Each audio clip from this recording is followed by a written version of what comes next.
тажрыйбанын көзөмөлгө алганы мына бүтүн Кыргызстан далилдеп отурат. Молодецсиңер. Ушундай болуш керек. Башыңда кылыч турса да позициядан тайбаш керек. Ойнобош керек да тияка биякачы. Боякта позициялардын күрөшү болуп атат. Өкмөт мыйзамдарды алып келип атат. Бүтүн Кыргызстан каршы чыгып атат. Эмнеге? Өкмөттү сындырыш керек да өзлөрү бийликке келиш керек. Молодецсиңер. Бекем турбайсыңар кичинечи. Башыңда кылыч турса да өлүп баратсаң да позицияңды айтып өл да бекер. Эмне Адахан Кимсанбаевич мунун баарын ооба шоо эмес бул. Саясий упай топтоо дейт муну. Бул эртеңки президенттик шайлоого даярдык дейт муну. Молодецсиңер. А биз отуруп бердик. Мыйзамдар жол бергенден кийин ошо менен кетиш керек да до конца. Баш мыйзамда турабы статьялар, кетпейсиңерби? Казино мыйзамын ошондой эле кабыл албадыңарбы? Эмне артка кайтып атасыңар? Или күрөшкүлө, или чыккыла саясий аренадан. Экөөнүн бирөө да. Рахмат, урматтуу коллегалар. Алмаз Акунжанович, күн тартибинен сунуш келип түштү, күн тартибинен жылдырып туруу. Алып коюу жөнүндө эмес, жылдырып туруу жөнүндө.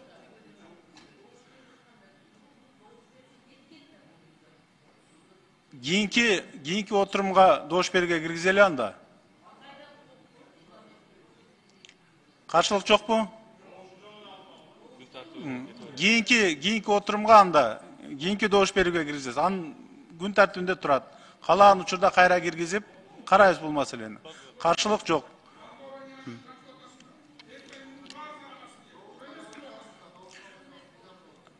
Рахмат. Кабминдин өкүлү каршы болгон жок. Ошол себептен менимче мыйзамдуу эле болду менимче. Эгерде жок, бүгүнкү күнү инициатор Кабмин болуп атат да. Биз доош берүүдөн чыгарып салып аткан жокпуз.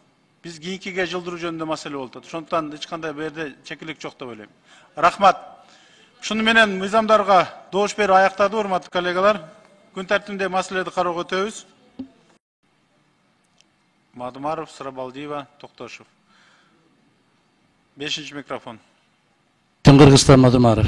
Мына ушул азыр жок дегенде эмне болгон мыйзамга доош берип атабыз? Эмне болгон өзгөртүүлөр кирип атат? Демилгеч тарабынан ким айтып берет? Жок дегенде комитеттин кортундусун окутуп койбойсуңарбы? Момундай мыйзамга ушундай өзгөртүүлөр кирип атат деп. Мына депутаттардын баары бири-бирибизден сурап атабыз. Кайсы мыйзамга доош берип атабыз? Эмнеге доош берип атабыз деп сурап атат. Ай койчу эме кете берсин деп эле доош кетип бартат. Бул оюнчукка айландырып алдык биз мыйзам кабыл алууну. Ал мыйзамдардын аркасында миңдеген, миллиондогон адамдардын тагдыры жатат, урматтуу кесиптештер. Жок дегенде бир эки ооз суроо берип койбойлубу? Эмне жөнүндө кетип бартат? Комитеттин төрагасына сөз берип койбойлубу? Бир 2 мүнөттүк бир баяндама берип койбойбу? Момундай өзгөртүүлөр кирип атат деп. Кеттик деп эле кете беребизби? Бул мыйзамдын талкууланганы качан талкууланды? Канча убакыт өттү? Кимдин эсинде эмне калды? Адахан Кимсанбаевич, эми сиз тажрыйбалуу депутатсыз. Мыйзам долбоорун кабыл алуу принцибин билесиз. Комитетте буга чейин каралган, талкуу болгон, ага чейин коомдук талкууда турган, биринчи окууда кабыл алынып атат. Комитеттин чечими буга чейин сунушталып аткан, доош берүүгө чейин айтылган. Биринчи микрофон. Саламатсыздарбы, урматтуу коллегалар, Медералиев. Эми өткөндө социалдык түйүндөрдү карап атсам, бир колдонуучу жазыптыр активдүү. Негизи циркке барсаң, акча төлөп киресиң депчи. Жогорку кеңештин айрым депутаттарына да акча бериш керек, ушу элди шоо кылып атканына депчи. Эми мен юрист болгондугума байланыштуу жакшы түшүнөм да. Адахан Кимсанбаевич, өзүңүз билип туруп, зачем шоо кылып атасыз? Эми регламентте ушундай норма, буга чейин комитетте каралат, талкууланат, жерге келет, залга өтөт. Туура эмес болуп калган ушул регламентте, чынында. Билбей каласың, кайсы мыйзамга доош берип атасың. А бирок Адахан Кимсанбаевич ушуну билип туруп, элге жагынайын деп туруп, бу жерде бардык акылсыздар отурат, ушу жалгыз сабаттуу болгону ушу өкүндүрбөй койбойт да. Эми билесиз буну, 5 колуңуздай билесиз, айланып кетейин. Уятты эми. Усак Бутан Турунович. Мирбек Өмүрөтович. Мен айтып коеюнчу. Жаңы регламент ушул норманы киргиздик. Мыйзамдар талкуу болгондон кийин ме свежий болуп турганда ошондо добуш берели деп. Жаңы регламентте кирди ушул. А эски регламентте бул норма менен сиз качантан бери добуш берип атасыз, билип алып туруп, зачем вы артиста тут включаете, да? Ушул убакка чейин чыдадым, юридикалык жактан унчукпадым. Эми тут уже популизмде чек болуш керек.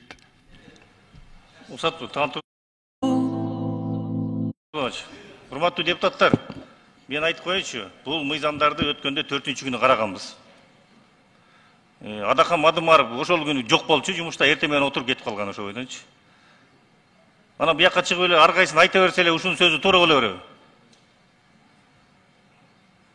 Буякка туруп алып эле. Анан кийин муну эгер добуш берип атканда бу жерде 1-класстын окуучулары отурган жок да. Баары билет да кайсы мыйзамга добуш берип атканын. Көрүп атасызбы? Көрүп атсаңыз жакшылап көрүп алыңыз. Токтотпойсузбу ушунуңузду? Силер кимсиз сизге ошол мыйзамды айтып бергиде? Билип алсың өзүңүз ошол жерден компьютерден карап туруп. Кичине токтотпойсузбу кичине?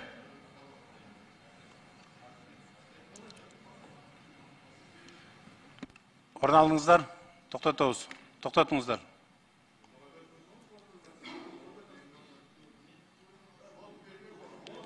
Отуруңуздар. Болду. Урматтуу коллегалар, добуш берүүгө өтөлү.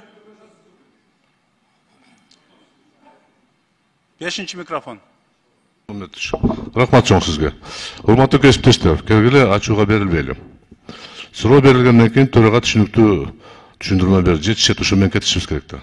Анын ачууланып бири-бирибизге өчүбүздү чыгарбайлычы. 2 күн калды, чыдайлы. Бул биринчиден. Экинчиден, бир маселе бүтмөйүнчө экинчиге өтпөшүбүз керек болчу да. Демиргечи кайра чакырганда маселе жок бул жерде, эч ким шашылыш жок да. Келгиле ачуулукка берилбейли.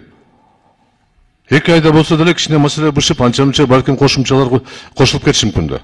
Мен силерге чакырат элем. Бир аз бири-бирибизди таяйлы. Персональный дело Мадумарова же башка бирөөнүкүн кылбашыбыз керек. Ар бир депутатыбыз пикирибизди айтабыз. Туура эмес болушу мүмкүн, ката кетиши мүмкүн. Бир аз чыдайлычы. Персональный эч кимге айтылган жок го. Кайрылган ушул эле. Рахмат. Исхак Абсаматович. Жалпы бири-бирибизди дагы сыйлаганды үйрөнөлү. Biz тура ар бир депутаттын укугун сыйлап атабыз, микрофонун берип атабыз. Бирок элементарно жөнөкөй вопрос менен чыгып туруп, буга чейин талкууланып, каралган маселе боюнча чыгып неге азыр айтылбайт деген эми туура эмес да. Регламент турат астында. Гүл Ахматкуловну түшүндүрүп берип коюңузчу. Адахан Кибисанбаевичке. Эгер түшүнбөй турган болсо, түшүндүрүп берип коюңуз. Регламент боюнча кандай жолдору бар? Эми элементарный нерсени сиз түшүнүшүңүз керек, Адахан Кибисанбаевич. Токтотуңуз да мындай нерсени. 6-чы микрофон. Урматтуу төрага, туура эле алып баратасыз. Мен чындыгында өткөн жумада болгом отурумда бул редакциялык бүт баары мыйзам долбоорлор редакциялык негизинде мыйзамдар. Калганы.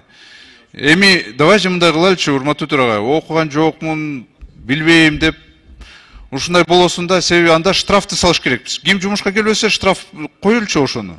Анда окуйт, билет. Чындыгында тоже, а то это же несерьезно. Кто-то ходит на работу, кто-то не ходит. Өткөндө четверг күндө 15 эле депутат отурган биякта. Рахмат. Рахмат, 4-чү микрофон. Рахмат, урматтуу төрага. Өткөндө добушту атайын бербей аткандарга чара колдондук эле. Кандай чара колдондук эле? Мыйзамды иштеттик эле. Туура, конституция иштеткенбиз. Мына азыр бүгүн дагы интернет булактарына жакшы материал чыгарып бердик. Ошол методду кайра эле, ошол эле мыйзамды кайра иштетсек болбойбу? Неге калган депутаттардын укугу тебелениш керек? Эки коллегабыз добуш бербей койсо, кайра сунушталган мыйзамды артка чакыртып алып, кайра сунуштап эмне деген бул? Ушуну эске алып койсоңуз.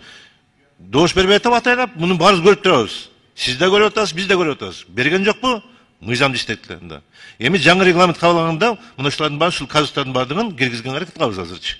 Ошого чейин мыйзамды иштетишибиз керек. Рахмат. Рахмат.